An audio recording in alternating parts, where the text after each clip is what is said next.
Praise the Lord. இந்த கால வேளையிலும் மறுபடியும் உங்களை சந்திப்பதில் மிக்க மகிழ்ச்சி அடைகிறேன். இந்த நாளிலும் நாம் ஒரு வேத வசனத்தை தியானிப்போம். மத்தேயு 17 அதிகாரம் 8வது வசனம். அவர்கள் தங்கள் கண்களை ஏறெடுத்து பார்க்கையில் இயேசுவை தவிர வேறு ஒருவரையும் காணவில்லை. இந்த வசனத்துல நான் வாசிக்கும் போது அவர்கள் தங்கள் கண்களை ஏறெடுத்து பார்க்கையில் இயேசுவை தவிர வேறு ஒருவரையும் காணவில்லை என்பதாக இங்கே வாசிக்கிறோம். இது நீங்க முதல் வாசிப்பீர்களான்னா 8 நாளைக்கு பிற்பாடு இயேசு பேதுருவையும் யாக்கோபையும் யோவானையும் கூட்டிக் கொண்டு உயர்ந்த மலையில தனித்திருக்கும்படியாக ஜெபிக்கும்படியாக அழைத்து கொண்டு போனார். அவர்கள் ஜெபம் பண்ணுகிற போது இயேசு அவர்கள் கண்களுக்கு முன்பதாக மறுரூபமாகி எலியாவும் மோசையும் இயேசுவோட கூட பேசுகிறதை பேதுரு கண்டார். இயேசு ஜெபம் பண்ணுகிறார். ஜெபம் பண்ணி இயேசு மறுரூபமாக்கப்படுகிறார். ஆனா பேதுரு தூங்கிவிட்டார். பேதுருவும் அவரோட கூட இருந்ததான 2 பேரும் தூங்கி விட்டார்கள். திடீரென்று எலியாவும் மோசை இயேசுவோட பேசுகிறதை அவன் பார்த்து தான் என்ன பேசணும்னு தெரியாமலே, இயேசுவே நாம் இங்கே இருக்கிற நல்லது, உமக்கு ஒரு கூடாரமும் எலியாவுக்கு ஒரு கூடாரமும் மோசைக்கு ஒரு கூடாரமாக 3 கூடாரங்கள் இங்கே போடுவோம் என்று அவன் சொன்னான். எலியாவும் மோசை எதை பற்றி பேசினார்கள்? நாம் லூக்கா 9:31 வாசிக்கும் போது இயேசு எருசலேமில் நிறைவேற்ற போறதான அவருடைய மரணத்தை குறித்து பேசினார்கள் என்று அங்கே லூக்கா குறிப்பிடுகிறார். இப்ப இயேசுவோட கூட எலியாவும் மோசை பேசுவதை பேதுரு பார்த்ததும் தன்னை மறந்து விட்டான். தன்னோட கூட இருக்கிறதான யாக்கோபே யோவானை மறந்து விட்டான். 3 கூடாரங்களை போட்டு மோசையும் எலியாவையும் அங்கே தங்க வைக்க வேண்டும், நாம் அங்கே இருப்பது நல்லது என்று அந்த பேதுரு சொல்லுகிறான். கூடாரங்களை போட்டாலாகிலும் அவங்க இருப்பார்கள், கூடாரத்தை போட்டு இங்கே தங்க வச்சிடலாம், நாம் அங்கே இருக்கிற நல்லது. ஏன் அங்கே இருக்கிற நல்லது? அது உயர்ந்த மலை. அங்கிருந்து பார்க்கும்போது எருசலேம் தேவாலயம் தெரியும், கலிலே கடல் தெரியும், சுற்றி உள்ளதான கிராமங்கள் பட்டணங்கள் தெரியும். மாத்திரமல்ல, கீழே இந்த மலைக்கு அடிவாரத்துல கிராமங்கள் இருக்கும்போது நம்ம ஆட்களை வாசிக்கும் போது சாப்பிடக்கூட நேரம் இல்லாத அளவுக்கு பிணியாளிகளும் பிசாசு பிடித்தவர்களும் இயேசுவிடத்துல வந்து சுகம் பெற்றுக் கொள்வார்கள். அவர்களுக்கு உபதேசிப்பார். சாப்பிடவும் அவளுக்கு நேரம் இருக்காது என்று வாசிக்கிறோம். அப்ப கீழே ஜனக்கூட்டம் அதிகமா இருக்கும். நோயாளிகள் தேவை உள்ளவர்கள் வருவார்கள். இங்க யாருடைய தொந்தரவும் இல்லை, யாருடைய பிரச்சனையும் இல்லை, தனியே இருக்கலாம். மாத்திரமல்ல, எலியாவும் மோசையும் கூட அங்கு இருக்கிறதை பேதுரு கண்டு இங்கே இருப்பது நல்லது என்று சொல்லி தான் பேசுறது என்னென்று அறியாம சொன்னான் என்று வாசிக்கிறோம். இந்த கேட்கிற அருமையான தேவனுடைய பிள்ளைகளே, இன்றைக்கு அநேகருடைய வாழ்க்கையில இந்த நிலைமை தான் காணப்படுகிறது. நாம் இங்க இருக்கிற நல்லது. எங்க இருக்கிற நல்லது? இந்த உயர்ந்த இடம் சொல்லும் போது இப்ப இருக்கிற வசதி, இப்ப இருக்கிறதான வேலை, இப்ப இருக்கிறதான சூழ்நிலைகள், இப்ப இருக்கிறதான அந்த நிலைமைகள், அதாவது ஒரு காலத்துல ஏழ்மையா இருந்திருப்பார்கள், இப்ப கொஞ்சம் வசதியா இருக்கிறார்கள், கொஞ்சம் உயர்ந்த நிலையில இருக்கிறார்கள்.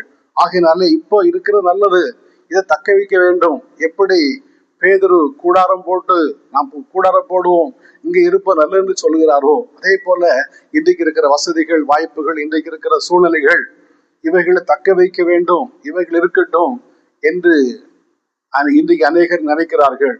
இன்றைக்கு இருக்கிற இந்த வசதி போதும், ஆண்டவர் தேவையில்லை, கர்த்தர் தேவையில்லை, ஆராதனை தேவையில்லை, ஜபங்கள் தேவையில்லை, இப்ப இருக்கிற வசதிகள் போதும் என்று சொல்லக்கூடியதான நினைவுகளோட கூட அநேகர் இருக்கிறார்கள். ஆனா பேதுரு அன்றைக்கு கண்களை திறந்து பார்த்த போது இயேசுவை பார்த்தார். பிரியமான தேவனுடைய பிள்ளைகளை, இன்னைக்கு நம் உலகத்துல அநேக நன்மைகளை அனுபவிக்கிறோம். பவுல் தீமோத்தேயுவுக்கு எழுதும் போது 6:17 சொல்கிறாரு, நாம் அனுபவிக்கும்படிக்கு சகல நன்மைகளையும் நம்ம சம்பூர்ணமாய் கொடுக்கிற தேவன் என்று. நாம் இந்த பூமியில வாழ்கிற நாட்கள்ல நன்மைகளை அனுபவிக்கும்படிக்கு ஆண்டவர் சம்பூர்ணமாக கொடுக்கிறார். ஆனா அவைகளிலே நாம் திருப்தி பட்டு விடக்கூடாது. இது போதும், இங்க இருக்கிற நல்லது, இந்த வசதிகள் போதும், இந்த நிலைமைகள் போதும், இது போதும் என்று சொல்லி அதிலே நாம் திருப்திப்படுவோமானா ஒரு நாள்ல கண்களை மூடும் போது இயேசுவை பார்க்க வேண்டிய ஒரு சூழ்நிலை வருமா? நம்ம கண்களை மூடி இங்க பூமியில கண்களை மூடி நித்தியத்துல கண்களை திறக்கும் போது இயேசுவை பார்ப்போமா, இயேசுடைய சமூகத்துல தரிசிப்போமா என்கிறது நான் யோசிக்க வேண்டிய மிக தேவை. நான் வெளிப்படுத்தல் 14-13 வாசிக்கும் போது அங்கே சொல்லப்படுகிறது, கர்த்தருக்குள் இது முதல் கர்த்தருக்குள் மரிக்கிறவள் பாக்கியவான்கள் என்று எழுது. கீழே கடைசியில் சொல்லப்படுகிறது, அவளோட கிரியைகள் அவளோட கூட போகும். பிரியமானவர்களே, நம்மோட கூட இன்றைக்கு இருக்கிற வசதிகள், வாய்ப்புகள், காரு, பங்களா, நிலம், இன்றைக்கு இருக்கிற சூழ்நிலைகள் நம்மோட கூட வராது. ஆனா நாம் செய்ததான நற்கிரியைகள் நம்மோட கூட வரும். நாம் செய்தான அன்பின் பிரயாசங்கள் நம்மோட கூட வரும். எவர்கள் வாசிக்கும் போது, நீங்கள் பரிசுத்தவங்களுக்கு செய்ததும் செய்து வருகிறதும் ஆகிய அன்பின் பிரயாசங்களை மறந்துவிட அவர் அநீதி உள்ள தேவன் இல்லை என்று சொல்லப்படுகிறது. அப்படியானா நம்முடைய கிரியைகள் மாத்திரம்தான் நம்மோட கூட வறுமை ஒழிய வேறு ஒன்றும் நம்மோட கூட வராது. நாம் இந்த பூமியில கண்களை மூடி நித்தியில கண்களை திறக்கும் போது இயேசுவை பார்ப்போமா, இயேசுவை தரிசிப்போமா? அப்படியானா அந்த நினைவு நமக்கு தேவை. இயேசு தரிசிக்க வேண்டுமானா இந்த பூமியில வாழும் போது இயேசுக்காக வாழ வேண்டும், இயேசுக்காக எதாயிலும் செய்ய வேண்டும், ஆண்டவர் ஆராதிக்க வேண்டும், ஆண்டவர் நேசிக்க வேண்டும், ஆண்டவருக்கு நமக்கு உள்ளதான அந்த தொடர்பு நீடித்திருக்க வேண்டும். அது தொடர்புல ஒரு சலனம் காணப்படவே கூடாது. நம்ம ஆண்டவரோடு இருக்க வேண்டும். பாருங்க, நாம் மார்க்குல வாசிக்கும் போது தம்மோடு இருப்பதற்காக இயேசு சிலரை தெரிந்து கொண்டார், 12 பேரை தெரிந்து கொண்டார் என்று வாசிக்கிறோம். நம்மை தெரிந்து கொண்டது கூட அவரோட கூட இருப்பதற்காக. நாம் யோவான் 15-16 வாசிக்கும் போது, நீங்கள் என்ன தெரிந்து கொள்ளவில்லை, நான் உங்களை தெரிந்து கொண்டேன் என்று ஆண்டவர் சொல்லுகிறார். அப்ப நம்மை தெரிந்து கொண்டது அவரோட கூட இருப்பதற்காக. இன்றைக்கு நாம் அவரோட கூட இருக்கிறோமா? அவரோட கூட எவ்வளவு நேரம் இருக்கிறோம்? ஒரு நாளை 24 மணி நேரம் நம்ம கொடுக்கப்படுகிறது. எவ்வளவு நேரம் நம்ம ஆண்டவரோடு நேரத்தை செலவழிக்கிறோம்? எவ்வளவு நேரம் ஆண்டவரோட கூட இருக்கிறோம்? ஆண்டவருக்கு நமக்குள்ள தொடர்பு எவ்வளவு காணப்படுகிறது?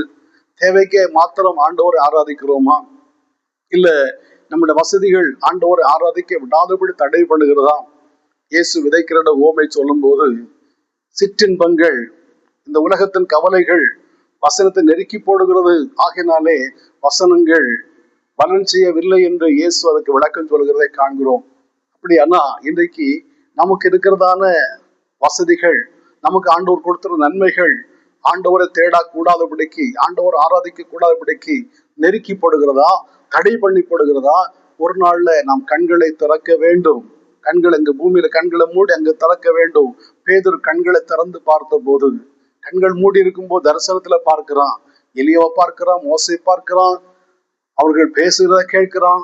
ஆனா தன்னுடைய சரீர கண்களை திறந்து பார்த்த போது இயேசு ஒருவரை தவிர வேறு ஒருவரையே காணவில்லை. பிரியமானவர்களே, எப்படி அன்றைக்கு பேதுரு கனவாக தரிசனமாக அவைகளை பார்த்து கண்களை திறந்து பார்த்த போது எதுவும் காணவில்லையோ, அதே போல இன்றைக்கு நாம் வாழ்கிற வாழ்க்கை, சாலமன் சொல்லுவாரு, எல்லாமே மாயை மனதுக்கு சஞ்சலமா இருக்கிறது என்று. ஒருவேளை இந்த பூமியில நாம் அனுபவிக்கும்படி சில நன்மைகளை ஆண்டவர் தந்திருக்கிறார். இது ஒரு நாள் நிரந்தரம் அல்ல, அது ஒரு தற்காலிகமானது. எல்லாமே மாயையும் மனதுக்கு சஞ்சலமானது. இன்றைக்கு ஐஸ்வர்யவான்களாக இன்றைக்கு நல்ல சந்தோஷமாக இருக்கிறோம். ஆனா இந்த சந்தோஷம் ஆண்டவரை தேடுவோமான நிரந்தரமா இருக்கும். ஆண்டவரை விட்டு விடுவோமானா, தாவீது சாலமோனை பார்த்து சொல்லும் போது, நீ அவரை தேடினால் உனக்கு தென்படுவார், நீ அவரை விட்டு விட்டால் அவர் என்றைக்குமே உன்னை கைவிடுவார் என்று சொல்லுகிறார். அப்படியானா இன்றைக்கு நாம் ஆண்டவரை தேடுவோமானா அவர் நமக்கு தென்படுவார், அல்லாவிட்டா என்றைக்கு கைவிட்டு விடுவார். கைவிட்டு விடும் போது அரங்க சவுல் ஆண்டவரை தேடின போது ஆண்டவர் கைவிட்டு விட்டார்.